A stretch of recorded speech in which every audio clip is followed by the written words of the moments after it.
usanene zanzako iwe bebani kusia zako usanene zanzako iwe bebani kusia zako nanga zobana ukanena zanzako iwe nanga zako mawanene ndani nanga zobana ukanena zanzako iwe nanga zako mawanene ndani kaya baka mwabakuni Amalawi wathu lero tili pano pa nyumba ya mai Nyonto umwe amapanga business ya mandasi komanso mbodya. Ndiye timafuna tingocheza nawo pang'ono khalani pompo kuti so tithe kuphunzira kuphika kwa mbodya. Titha kukhala kuti enafe tinayiwala koma tati tikukumbutsireni konso kuti mbodya ndi chakudya cha mmawa cha Malawi. Mai kaya mungoti fotokozera kuti ndino mai ndani komanso tafika kuno ndi muzi wanji. Ine ndi mai Nyondo. Muno ndi muzi wa Mbodya. Kuna miyamu. Ineyo ndi mapika mbodya. Za business zimene ndimagulitsa anthu amagula kumaka mwera ti mama olozokazo kaso kosamwera ti zimatheka. Kaya mwina mungoti fotokozera kuti chinakuyambitsani kuyamba kuphika mbodya nchani? Ineyo chinandiyambitsa kuphika mbodya nditoti ndili kwathu kwa makolo anga amaphika business imeneyi kumagulitsa kumathandizikira pakhomo. Nde ineso nditafika kuti ndafika pokhala pandekha kubanja kwanga kuti ndizipeza kenakake ineso ndinaganiza zoti ndiziphika zimene zigulitsa. Mu business imeneyi mukuonamo phindu lanji?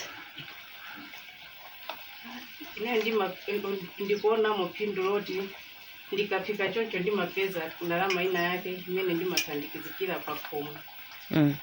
Malingana ndikuti tisamadalire abambo okhaokha ayi.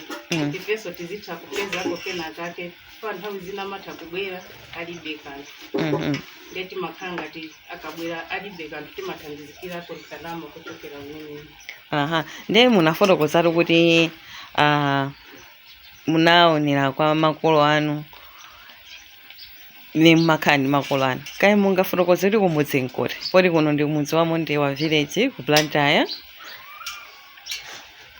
Ineyo kumuzi kwathu ndi kuchitipa. Muzi mwa Gugulira village. Gugulira village. Amalawi witu amene kumuzi kwanu kumene kuli kuchitipa Gugulira village anzanu ndi amenewa sakusiya chikhalidwe chawo iyayi. Mene anaphunzitsidwira ndi makolo kuti asamakhale wopepera manja sichoncho. Azikhala otakataka. Nde mai Nyonto akuonetsa pamenepo kuti ndi mai otakataka. Ndithu unotu ndi mama wakuno ku Mbodya village pamene ndithu Malawi wathu tilitu pano kuti tipitirize kucheza ndi mai Nyondo pamene akutionetsa amene amakungira ndithu. Mutha mai Nyondo kuti fotokozera tione bwinobwino. Fika poti tapanga tasakaniza ndi manena zija. Zafika mumene zikuonekeramo. Timatenga pamwe. Ikumapi. Kuponyera mafuta. Kupininga kuti kuoneka ngati ndiluso ndithu mwina Malawi aonetsetse ndithu aone bwinobwino. Ngatero ponya mafuta choncho. Kaya mai Nyondo mungoti fotokozera kunena kuti kodi pisi imeneyi mbodya imodzi ndi bwanji? Imeneyi ndi 50 kwacha.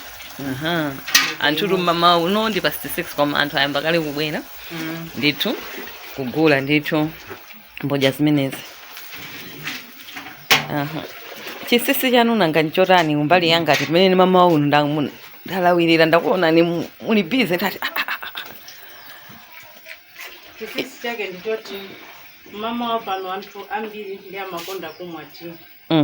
Ndi akafuna kumwa tea mama wa zinthu zikakhala kuti zililede chonchi amafikira kugula pamene ukakhala kuti wachedwa lero kuti ambiri azibwerera azilephera kugula.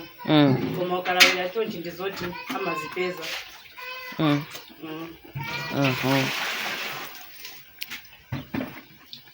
kaya pali mavuto amene mumakumana nawo nkhani ya business yanu?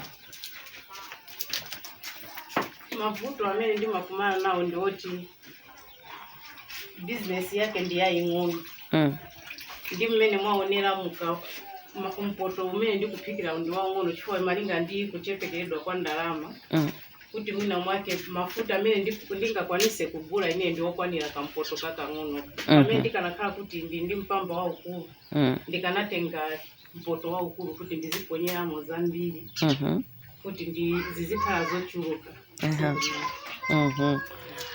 Ndifunse kuti zimene munakanyaze zimatha kufika kudzadza muijeni mu kapena zimathera pa mipoto pa ndaona anthu ambiri akubwera. Zimene zimafika kuti zimpaka zizaze ayi mainga ndi kuchepekedwa kwa ndalama. Okay, mungauze chani anthu amene akuonera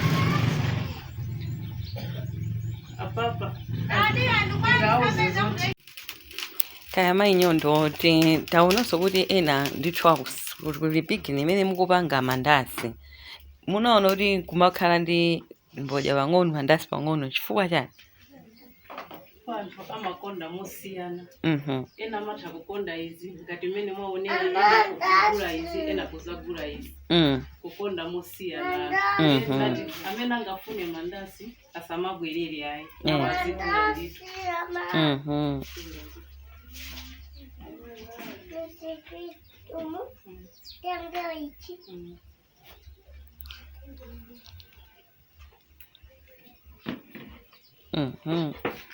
Yeah. Nicho ninapanga choncho kuti ena asamabwerere aliyese zimene amakonda azizipeza ndithu. Okay. Mwina munafotokozerapo kuti kapitolo ndiyovuta. Anthu atakhala kuti afuna kukuthandizani angakupezeni bwanji? Ineyo amene angafune kundithandiza ndi phone imene angathe kundiyimbira kapena ngati zingatheke atha kuzera so kwa inu. Vale wathu tilemba ndithu nambala yawo komanso ngati pangakhale china chilichonse funa kuwathandiza mainyondo athandizeni. Nayiwalanso kufunsa kuti kodi mukapeza ndalama mmene muchimakuthandizani njani? Malinga ndi kuti mpambo wake ndi wochepa ndithu timene timangothandizikirako ngakhala ngati kumbali ya ndiwo. Mukwambira nyondo komano mwatiphunzi mayi nyondo mwatiphunzisako kuti mbodya muchilambya ni mtowa mandasi ndi chani? Mandasi amene wande alibe zina linaso ndi mandasi.